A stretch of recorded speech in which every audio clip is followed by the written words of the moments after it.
This exercise is called a single leg reach, so it's kind of what it sounds like. I'm going to be on one leg. I'm doing this barefoot. Recommend people do it barefoot or in socks if possible, because you'll feel what your foot and ankle is doing, and that helps train the balance component.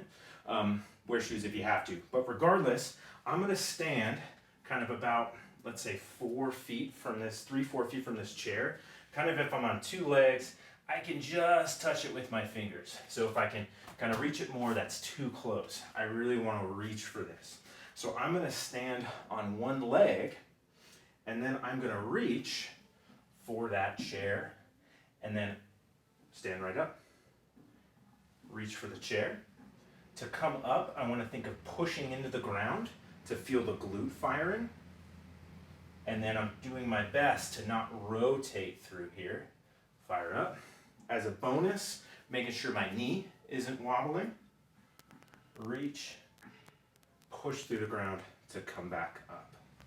So what this does, I find almost naturally trains a great hip hinge, some glute and hamstring strength, and some balance. So by a hip hinge, I mean that my hips travel backwards, my weight goes to my heels, my leg comes behind me as I reach forward. Nice stretch, and then I feel some work here that I push into to come up.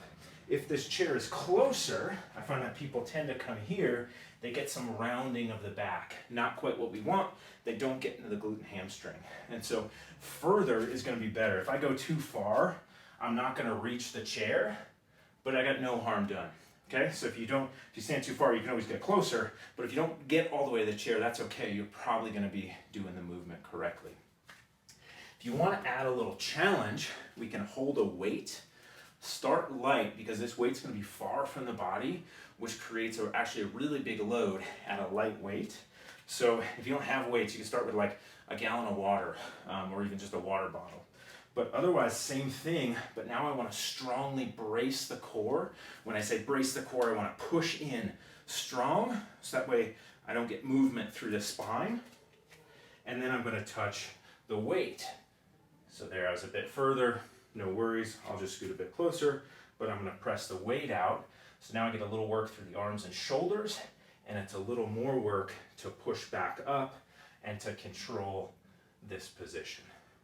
So that's the single leg reach. In almost every case, I prefer it to a single leg deadlift, which usually looks like this, because it's a lot more challenging to coordinate that. And I find if people are dealing with some injuries, single leg deadlift is much more likely to trigger some symptoms. So like this a lot better. Give it a shot. Let me know what you think. Should be pretty challenging.